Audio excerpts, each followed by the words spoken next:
You're saying we can't mix apples and oranges, and that's exactly what they're doing. The entire reason the government is not open right now is because Democrats refuse to be complicit in having millions of Americans, including 100,000 in Kentucky, your home state, if I'm remembering correctly, Scott, that rely on ACA, that would see their premiums rise several which you can deal with. In this clip, the panel debates who is to blame for the ongoing government shutdown. Scott Jennings argues Democrats are holding it hostage, while others counter that Republicans and Trump himself are using Americans' livelihoods as leverage. The Gulf of America is growing between its politics and its people. Just hours before food stamps expired as the government shutdown gets longer, the president and his friends were attending a Great Gatsby-themed Halloween party at Mar-a-Lago. The book, of course, partly about how the working class often pays for the misdeeds of the rich and the powerful. A quote, "They smashed up things and then retreated back into their money or their vast carelessness or whatever it was that kept them together and let other people clean up the mess they had made." Now, the White House had resisted using the food stamp program to be paid for by emergency funds, but two federal judges have now ordered them to do so, and today they said that they would, sort of. It costs more than $9 billion a month to cover the 42 million Americans who are on the food stamp program, and the contingency funds only have $5 billion in it, so the administration says they're just going to pay half and that it won't move other money to cover the rest. Now, this comes as Trump's approval rating has hit its lowest point of this term, and 61% of Americans disapprove of his handling of this government shutdown. I can't imagine what the reaction would have been, Scott, if another president of any party, frankly, had hosted a massive Great Gatsby-themed party at his private club in the middle of a government shutdown that is poised to be the longest ever, while millions of Americans are worried about whether they're going to get food on the table this month. Yeah, look, I don't know what the connection is between the president's schedule at Mar-a-Lago and the Democrats continuously voting to keep the government shut down in Washington, but I guess I'll indulge the framing. I mean, the bottom line is the Democrats have voted 13 times to keep the government closed. The Republicans, led by Donald Trump, have repeatedly called for the government to be open. If you want to fund SNAP, you can walk in there tonight and vote for the continuing resolution that they have decided not to vote for 13 times. You can try to pin it on Trump, but the bottom line is the Republicans have had a clean point of view here from the beginning, and it's the Democrats who have held the government hostage, including SNAP beneficiaries, for some reason, and that's why we are where we are. But that sounds almost exactly like a let them eat cake moment, because, I mean, Trump is the president. He's not just a random bystander. He is in this very moment that Americans are worried about whether they're going to get their paychecks. I mean, they're not getting their paychecks. They're not getting their food stamps. Having this kind of moment, I mean, it seems to me that in another political era, and I don't care whether you're a Democrat or a Republican, most politicians would not have allowed the optics of what we saw this weekend. Yeah, I mean, look, I voted against the CR because the CR wasn't going to take care of people's health insurance. Health care was going to go up. I didn't vote for that CR. Scott might remember Republicans didn't vote for the CR previously, the same CR in different years. In fact, Republicans removed a Speaker of the House. We forget about that because he put a CR on the floor. So, but you did vote against the SNAP benefits, then you admit. I did not vote against the SNAP. If you had voted for the CR, would we have SNAP right now? Scott, what I voted for was a CR that was going to see people in Florida have their health insurance go up almost 100%. No, I got these are separate issues. No, I got 25,000 people in my district that are going to lose their health insurance because this CR didn't. And how many do you have going to lose their SNAP? Okay. Well, first of all, let's talk about SNAP for a second. Why did the Republicans send $40 billion to Argentina? Where is that money, Scott? Why didn't that go to Americans? Why? That's America first. It's a credit that's swap. We're going to turn a profit on That's that. America first. We're sending money to Argentina rather than taking care of people's SNAP bills. I would have loved to have been at Mar-a-Lago while the girls were in the martini glasses when they were trying to figure out what to do with the judge's order. You know, half the room was probably like, should we pay it? Should we not pay it? And then someone was like, oh, I have a great idea. Let the subjects only get half their rations. I mean, they're only going to give half the SNAP benefits to these people. How many have the Democrats Scott. voted to give? Scott, Zero. look at the polling. Democrats have repeatedly voted to give zero of SNAP benefits. I'm sorry, this is not. This whole thing could have been averted if Democrats had done what they did in March, which is vote for Joe Biden's budget levels. They have refused to do it. A couple of Democrats in the Senate, like John Fetterman, have shown some courage and backbone. But the bottom line is this party is enthralled to the radical left. That's why they've changed their position from March until now, and that's why people are not getting their SNAP benefits. It's why federal law enforcement isn't being paid. It's why Trump's having to scramble to pay the military. This is a Democratic shutdown because of political fear. Totally dishonest framing here. Democrats have repeatedly voted for bills to restore funding for all agencies, including SNAP, but Republican leadership refused to bring those to the floor unless Democrats accepted the cutting of ACA subsidies. The Republicans are the one holding this thing hostage, but projecting that dynamic onto the Democrats. What happened to the mandate Republicans had? You have the House, the Senate, the Supreme Court, and the executive, yet the Democrats are to blame. Is why won't Trump scramble to help Americans put food on the table? That is part of the question that is being asked. He just acknowledged that there was an effort to find money for other things. He was also asked this weekend about the fact that grocery prices have gone up, and here's what he said.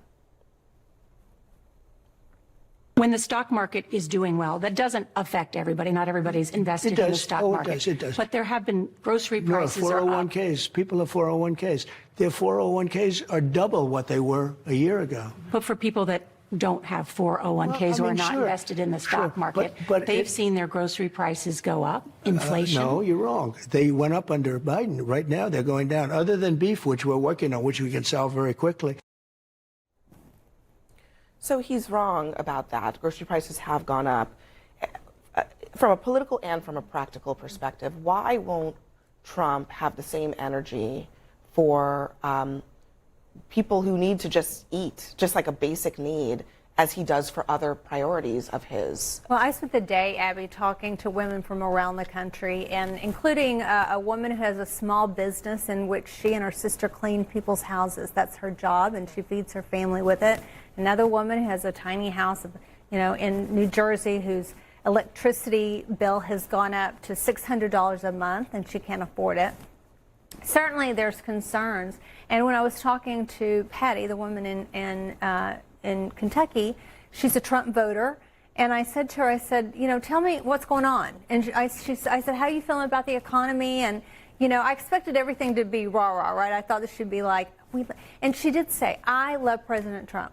She said, but you need to know that the gas is great, like gas has come down, but my goodness, like Halloween candy was $40 for an entire bag, and it's difficult. This is Eastern Kentucky. This is my hometown of that part of the country, and so it's Appalachia. It is rough, but she said that she would vote for President Trump again, and she believed that he was going to be able to juice up the market, that again, we were going to be able to return to the Trump economy. She said she would vote for him again if she had the chance. She was a supporter of President Trump. They trust him. They believe in him. He delivered for them before. They think he's going to again. Yes, there's work to be done for sure. And I agree with Scott. The Democrats have to get the government open. We cannot continue. You can't mix apples and oranges. The ACA is one issue. The federal budget is another issue. Let's get this done. David? You're saying we can't mix apples and oranges, and that's exactly what they're doing. The entire reason the government is not open right now is because Democrats refuse to be complicit in having millions of Americans, including 100,000 in Kentucky, your home state, if I'm remembering correctly, Scott, that rely on ACA, that would see their premiums rise several which you can deal with percent. Separately. It doesn't have to be, those two things do not go together. But the way that they're doing this right now, they're combining both. Voting to support the budget still doesn't, if you keeping it closed doesn't fix the ACA. The ACA needs to be reformed. Healthcare needs to be reformed. This is a way bigger question. You guys failed at that last time. The whole thing was repeal and replace. You had a trifecta. You tried this. You failed. Yeah, that's not true. They're still in the concept of a plan stage. No, in terms of they've been in the concept stage since 2000. But David, you would admit that the ACA was a Democrat legislation, yes? And you would admit that the subsidies that we're talking about now were passed by Democrats, yes? And you would admit that the sunset provision in the subsidies, which comes up at the end of the year, was in place because of Democrats, yes? Now you want to make it a Republican problem. These are not the same issues. You could open the government today, and then you could negotiate with with Republicans about ACA stuff. And by the way, my suspicion is, and you know this, there are probably, and I know there are some House Republicans that would love to negotiate on it, but under duress, under a hostage-taking situation, connecting disconnected issues, and now you're throwing SNAP onto it. You're throwing all the federal workers who aren't being paid onto it, all because of this fight that you wandered into because of your wing of the Democratic Party. You all led to this SNAP crisis. You all led to this crisis of the government being closed, and you don't know how to get out of it. Republicans always project. They accuse other people of doing exactly what they're doing themselves. Jennings knows his party is using food assistance as a hostage-taking technique, but instead of owning it, he victim blames. That's the mindset of an abuser. He's saying, I'm hurting you, but it's your fault for making me do it. The truth is, they are using hunger as a political weapon, knowing that human suffering will be too painful for the Democrats to ignore. And watching Jennings deliver it with such smug, unflinching confidence is really impressive. Just to note, in the same CNN poll, Trump's approval rating on his handling of the government shutdown is at 25%. 61% of Americans disapprove of how he's handling this issue. So, you know, I don't even know. I mean, Trump has been effectively MIA on this, and maybe intentionally so. But the American people don't apparently think that he is playing a constructive role. Correct, and I think that this is the problem that the president has, either wandered into or boxed himself into. He's had plenty to say on Republican shutdowns, on Democrat-led shutdowns over the years. When he's been out of the White House, he has had a lot to say about the responsibility of the president that is in power, or the president and the parties that are in power in terms of shutdown. In fact, he's effectively said that it's the president's fault, it's the president's responsibility. So here we are back in this moment. The other thing beyond this, though, I think, is that irrespective of, we can sit up here and say this person is responsible, this party is responsible, it's the American people that are making the decision. And the American people have been very clear that they blame the president of the United States for the shutdown, they blame the Republican Party for the shutdown, and they are very angry about the state of the economy. And this is a thing I think that the president has to watch out for and should be very careful about. Part of the reason that he is back in office is because of this disconnect between the American people and the state of the economy. One of the things that the Biden administration used to love to say was, well, look at how the stock market is performing. Look at how the economy is performing. And we would say over and over ago that there is a disconnect between what the American people are feeling on the ground and the way that the markets are performing, right? People are talking about groceries, they're talking about gas.